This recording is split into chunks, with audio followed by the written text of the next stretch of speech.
Dito ko sa kabila.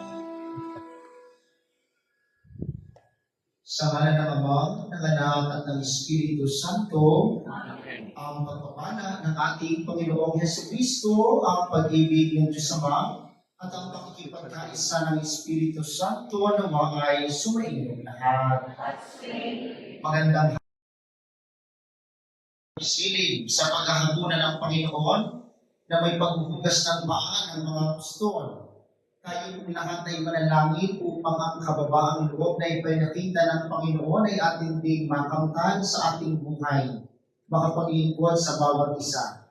Ipagdasal natin patuloy ang kapayapaan sa pagitan ng mga bansang may digmaan, gayon din ang intensyon ng ating mga pamilya, ng ating sambayanan, ng ating simbahan, ang lahat ng mga nagpamisa, ang lahat ng mga nag-alay para sa banal na pagdiriwang. Atin mo nang aaminin ang ating mga kasalanan upang tayo maging marapat gumanap sa banal na pagdiriwang.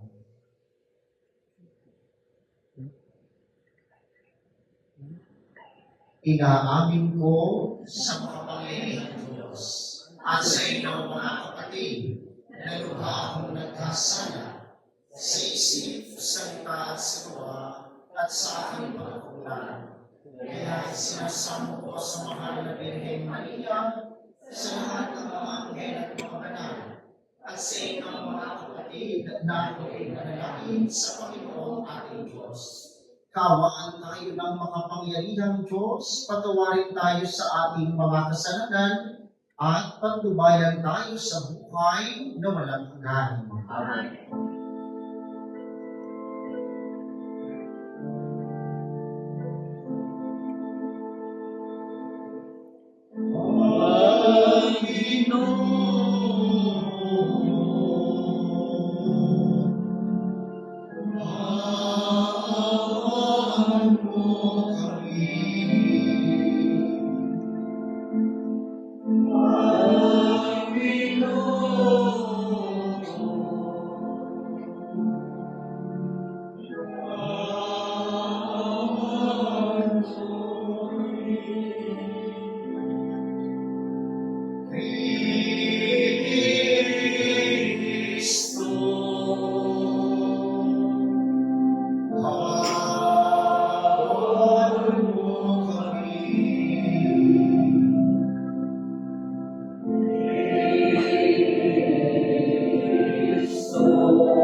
Gloria in excelsis Deo.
Ama naming makapangyarihan, sa mga kasal ngayon sa banal na hapunan, na ipinamana ng iwanan na namaman ang mamamatay bilang haing bago at pang magpakailanman para sa hiluniyang sambayanan, ipagkaloob mong lubusang mapakinabangan ng iyong dakilang pag-ibig at buhay sa pamamagitan niya kasama ng Espiritu Santo magpasa walang hanggan.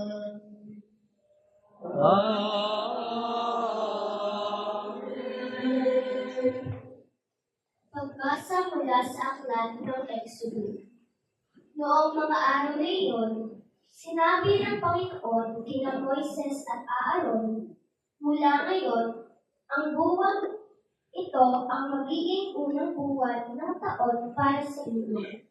At sabihin ninyo sa buong pamayanan ng Israel na sa ikasampung araw ng buwang ito, bawat puno ng sambahayan ay pipili ng isang kordero o bisirong kambing para sa kanyang pamilya. Kung maliit ang pamilya at hindi makauubos ng isang buong kordero, magsasalo sila ng kalapit na pamilya na hindi rin makauubos ng isang buo. Ang dami ng magsasalo-salo sa isang kordero ay ibabatay sa dami ng makakain ng bawat isa. Kailangan ang kordero ay lalaki, 1 taong gulang, walang pinsala o kapintasan. Kung walang kupa ay kahit kambing, aalagaan ito mabuti hanggang sa ika-14 ng buwan at sa kinagabihan, sabay-sabay na papatayin ng buong bayan ang kanilang kordero. Kukuha sila ng dugo nito at ipapahid sa mga hambag at sombrero ng pintuan ng bahay ng kakainan ng kordero. Sa gabi ring iyon, lilitsunin ito at kakaling kasama ng tinapay na walang libadura at ng mapapait na gulay. Ganito naman ang magiging ayos ninyo sa pagkain nito. Nakabigkis, nakasandalyas at may tamang tupot. Dali-dali ang inyong pagkain nito. Ito ang Pasko ng Panginoon. Sa gabing yaon, liliputin ko ang buong Ehipto at papatayin ang lahat ng panganay na lalaki, maging tao o hayop man. At parurusahan ko ang lahat ng Diyos-Diyosan sa Ehipto. Ako ang Panginoon. Lalampasan ko ang lahat ng bahay na makita kong may pahid na dugo at walang pinsalang mangyayari sa inyo sa pagpaparusa ko sa buong Ehipto. Ang dugo ang siyang magiging palatandaan na Israelita ang nakatira sa bahay na iyon. Ang araw na ito ay ipinagdiriwang ninyo magpakailanman bilang pista ng Panginoon. Ang salita ng Diyos.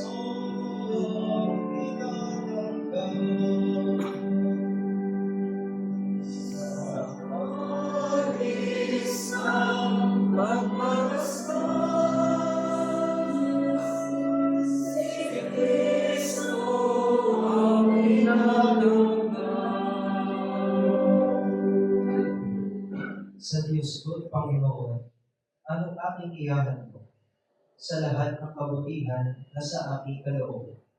Ang handog ko sa dambana ay inumin ang sarap bilang aking pagkilala sa ginawang pagdiligtas.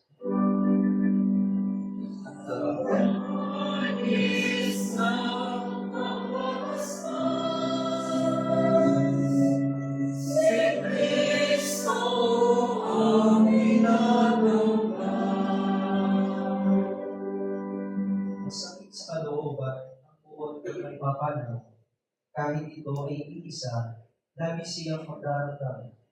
Katulad ng aking ina, maglilingkod pa ang lubos, yaman ako'y iniligtas, inalinga at inubos.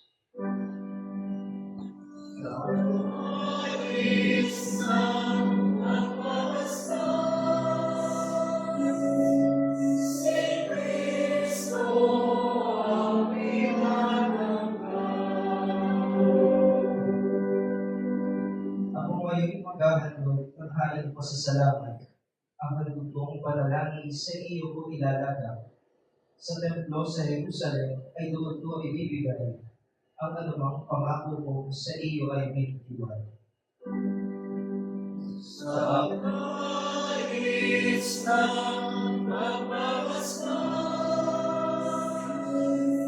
si Kristo ang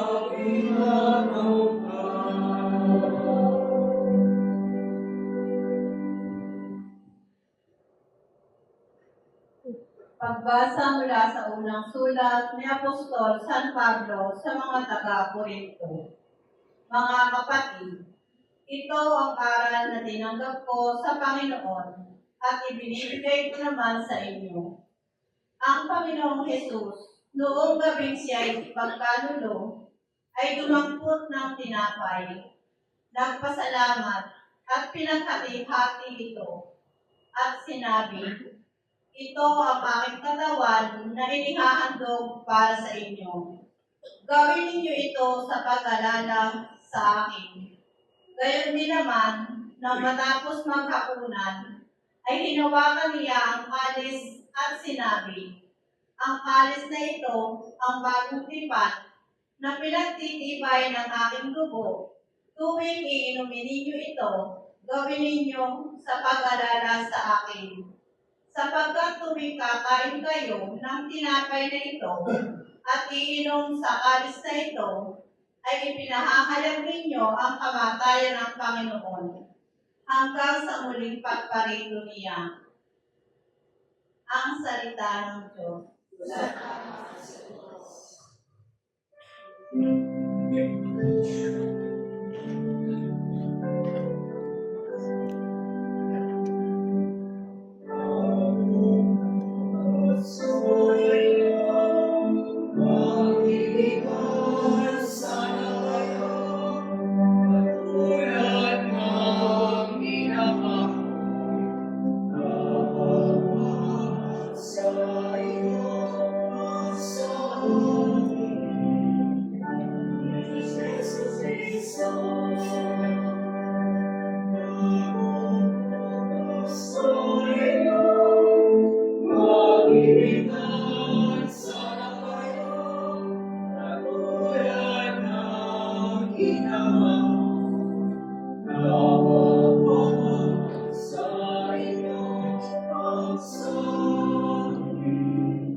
Sumain niyo ang Panginoon.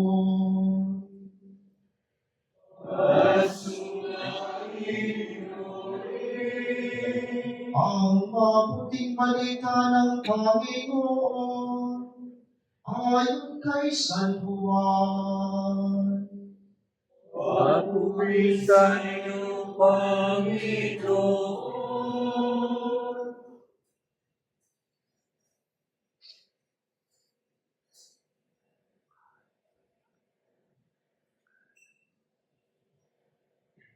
Bisperas na ng Paskwa. Alam ni Jesus na dumating na ang panahon ng kanyang paglisan sa sanlibutan ito upang bumalik sa Ama. Mahal niya ang kanyang mga tagasunod na nasa sanlibutan at ngayon ipakikita niya kung hanggang saan ang kanyang pag-ibig sa kanila. Naghahapunan si Jesus at ang mga alagad. Naisilip na ng Diablo sa isip ni Judas, anak ni Simon Iscariote, ang pagkakanulo kay Jesus. Alam ni Jesus na ibinigay na sa kanya ng Ama ang buong kapangyarihan. Alam din niyang siya'y mula sa Diyos at babalik sa Diyos. Kaya nang sila'y naghahapunan, tumindig si Jesus. Naghubad ng kanyang panlabas na kasuotan at nagbigkis ng tuwalya. Pagkatapos, nagbuhos siya ng tubig sa palanggana at sinimulang hugasan ang paa ng mga alagad at punasan ang tuwalyang nakabigkis sa kanya. Paglapit niya kay Simon Pedro, tumutuloy ito. Panginoon, sabi niya, di yata't kayo ba ang maghuhugas ng aking mga paa? Sumagot si Jesus, hindi mo naunawaan ngayon ang ginagawa ko, ngunit maunawaan mo rin pagkatapos. Sinabi sa kanya ni Pedro, hindi ko po pahuhugasan sa inyo ang aking mga paa. Kung hindi kita huhugasan, wala kang kaugnayan sa akin, tugon ni Jesus. Kaya sinabi ni Pedro, Panginoon, hindi lamang po ang mga paa ko, kundi pati ang aking kamay at ulo. Ani Jesus, maliban sa kanyang mga paa, hindi na kailangang hugasan pa ang naligo na, sapagkat malinis na ang kanyang buong katawan. At malinis na kayo, ngunit hindi lahat, sapagkat alam ni Jesus kung sino ang magkakanulo sa kanya. Kaya sinabi niyang malinis na sila, ngunit hindi lahat. Nang mahugasan na ni Jesus ang kanilang mga paa, siya'y nagsuot ng damit at nagbalik sa habang. Naunawaan ba ninyo kung ano ang ginawa ko sa inyo? Tanong niya sa kanila. Tinatawag ninyo akong guro at Panginoon, at tama kayo sapagkat ako nga. Kung ang Panginoon ninyo at guro ay naghugas ng inyong mga paa, dapat din kayong maghugasan ng paa. Binigyan ko kayo ng halimbawa at ito'y dapat ninyong tularan. Ang mabuting balita ng Panginoon.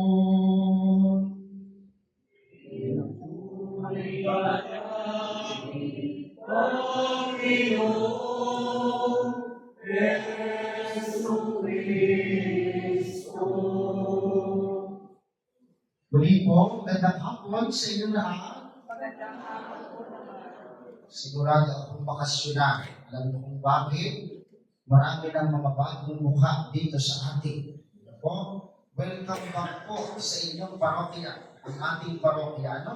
Naunawaan natin na kapag bakasyon na ito, kapag mga mahal na araw, nagbabalikan tayo dito sa Isla Verde. Hindi lamang para makapagpahinga, kundi para alalahanin ang mga bagay maaaring naging bahagi ng ating buhay. Salamat po sa inyong pagdalo sa simula ng ating 3 araw na pagsasariwa ng ginawang paghihirap, kamatayan at muling pagkabuhay ng Panginoon.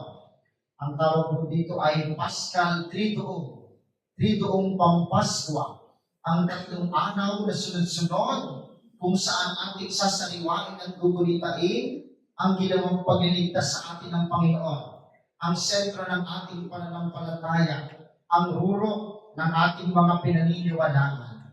At ngayong Huwebes Santo, ang simula ng Triduum Pampaskwa, sinisimula natin ito sa pamamagitan ng paghahapunan ng Panginoon na may paghuhugas ng mga paa ng mga apostol. Sa ating pagbasa ngayon, binibigyang pakahulugan ni Jesus ang kababaang loob. Kung saan tayong lahat ng mga tagasunod niya, sabi niya, nagpakita ako ng halimbawa, dapat ninyong gayahin. Mahilig po tayong gumaya sa mga taong ating kinikilala. Mahilig tayong tumulan sa mga taong gusto nating maging. Yung mga bata pa, yung mga masyadong hindi mga bata ngayon, ang mga artista natin, tinitingala natin, gusto natin maging katulad nila, ang marami. Sa pananampalataya, gusto natin masundan ang mga ginawa ng mga banal. Pero sa gitna ng ating mga paniniwalang ito, isa naman talaga ang dapat tularan, si Kristo. Ang kanyang kababaang loob, ang dapat lagi natin uunahin gayahin. Ngayon din pong araw na ito'y araw ng banal na Eucharistia. ang banal na misa, ang araw din ngayon ng pagkapari. Sa ating katisismo, noong unang huling hapunan, itinatag ni Jesus ang dalawang mahalagang sakramento. Ang sakramento ng banal na Eucharistia, yung banal na misa, na lagi natin ipinagdiriwang araw-araw, lalo na kapag kalinggo, at ang sakramento ng orden ng pagkapari. Ang dalawang sakramento na magkaugnay. Ito po'y araw ng mga pari. Hindi para magpasikat, kundi para alalahanin ang mga pangako ng orden. Kami po ay nangako, hindi mag-aasawa, mabubuhay ng simple at mahirap, at laging susunod. Yun ang aming pangako. Saan kami nakatulad? Kay Kristo. At ano ang sentro ng aming buhay? Marami kasi nag-iisip, ang buhay ng mga pari, ay laging nagdadasal, laging nagsisimba, laging nagbibisa, yan ay laging nagpapatawad ng kasalanan, yan ay handa laging matawagan kapag kami mga sakit na may sikol, kapag kami magpapalibig. Tama naman. Pero sa gitna ng buhay ng pari, hindi nakakalimutan ang sentro, si Kristo at ang banal na misa. Sana po ay ipagdarasal niyo kaming mga pari na huwag kaming mapagod mag-misa. Makakalungkot, minsan hindi makakilala tayo mga pari na mapagod.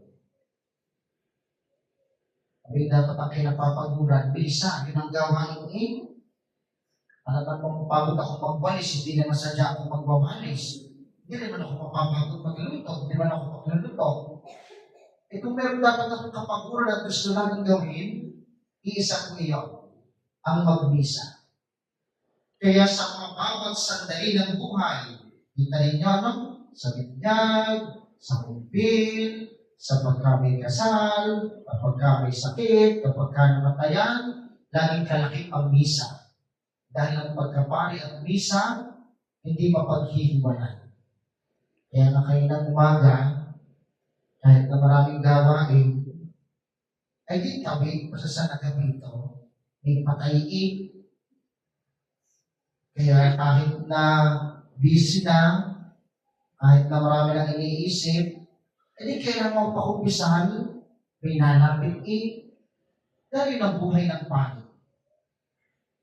Yun ang isang pinaka-practical na gawain kung ba't ang pari hindi nag-aasawa. Iisipin ninyo, may asawa ako. Tapos ako'y tatawagin nyo ng 10 oras ng gabi. Hindi ulit masasapilin ko. Tulog na Tapos ibang nga ako Kaya ang pari, walang kasama. Para kahit anong oras tawagin, pwede. At yun ang isang bagay na unti-unti kong sinimulan na okay mapunta dito sa amin sa Islam. Maging available sa lahat. Kaya sasabihin niyo po ako at kami mga pari, kapag kayo natatanggihan, dapat hindi. Dahil ang pari ay pari kahit anong oras. Ang pari ay pari kahit anong panahon. Ang pari ay pari na ano-una bagyo. Bakit? Dahil ang pagkapari ay nakatuon kay Kristo.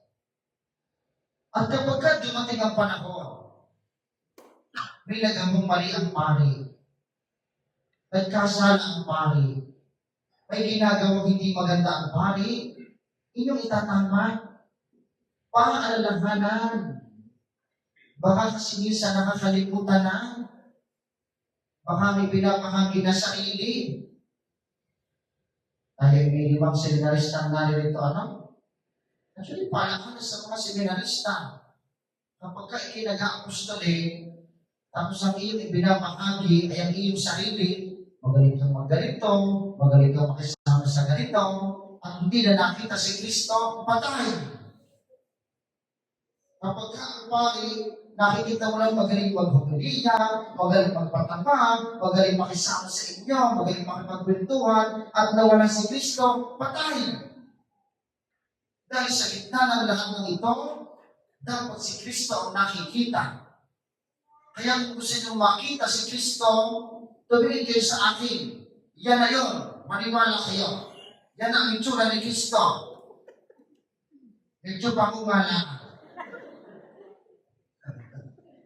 Sapagkat tayong lahat sa Biblia ay mga naging katulad ni Kristo. At doon pumapasok ang paalaala ng araw na ito. Dapat sa tuwing tayo makikipagkapwa, alam ba po ninyo ang ating mga apostoles ngayon ay inibitahan natin ang ating mga kapitan. Katolik o hindi, salamat sa mga nagparating at sinama natin ang ating ilang mga tagapamuno sa paglilingkod dito sa simbahan. Bakit? Sapagkat ang pamumuno sa bayan sa simbahan ay hindi nakatuon dapat sa sarili. Kapag ikaw na ang kumikinang, kapag ikaw nagiging bida, kapag iniisip kong galing lahat sa iyo, at nawala si Kristo, walang saysay ang paglilingkod. Yun ang sinasabi ng mabuting balita ngayon. Nung hinugasan ni Jesus ang paa ng mga alagad, ipinakita niya ang pinakamababang pwedeng gawin ng isang tao ng panahon ngayon. Kapag ikit tagapaghugas ng paa, alipin ka, mababa ka, alila ka. Pero si Kristo, Diyos, tagapagturo, naghugas ng paa. At sabi niya, ito rin dapat ang gagayahin ninyo. Ngayon, hindi na uso ang paghuhugas ng paa. Ang uso na ngayon, pag-unawa, pagpapatawad, pagpapahaba ng pasensya. Yan ang mga uso ngayon. At dyan dapat tayo nagiging expert dahil yan ang gawain ni Kristo. Dapat ibinababa natin ang sarili upang makita si Kristo sa ating pamilya, sa ating pagkakaibigan, sa ating simbahan, sa ating pamahalaan. Dapat si Kristo lagi ang bida. At yun ang diwa ng araw na ito at ng mga susunod pang araw. Upang mas lumalim ang ating pagkakilala kay Kristo, isinasabuhay natin sinasariwa ang kanyang mga ginawa noong una upang tayo matulad sa kanya. Ngayong araw ng Web Santo, ang panalangin natin, matulad tayo sa kababaang loob ni Kristo. Kapag mababa ang loob mo, walang panahon at walang lugar ang galing. Kapag mababa ang loob mo, walang lugar ang inggit. Kapag mababa ang loob mo, walang lugar ang mga makasalanang gawain. Dahil ang taong mababa ang loob, iisa ang nasa itaas, si Kristo. Manatili nawa tayo mababa sa harap ng Panginoon upang sa patuloy natin paglilingkod sa kapwa, sa simbahan at sa pamahalaan, manatili tayong laging naglilingkod ng may pagmamahal. Tulad ni Kristo, naglilingkod, hindi para siya'y maging bida, kundi para matularan ng iba ang paglilingkod na magdadala ng buhay na walang hanggan sa kanila.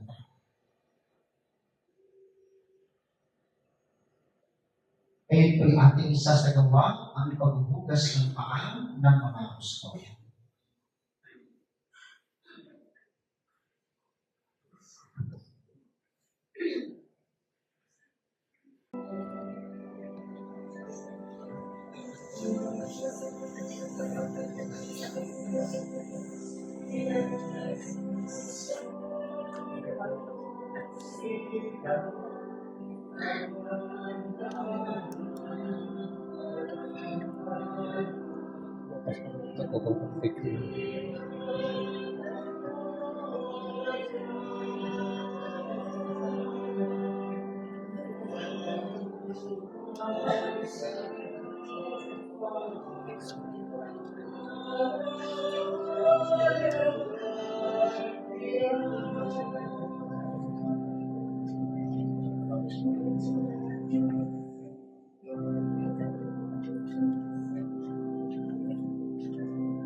Maganda ng pala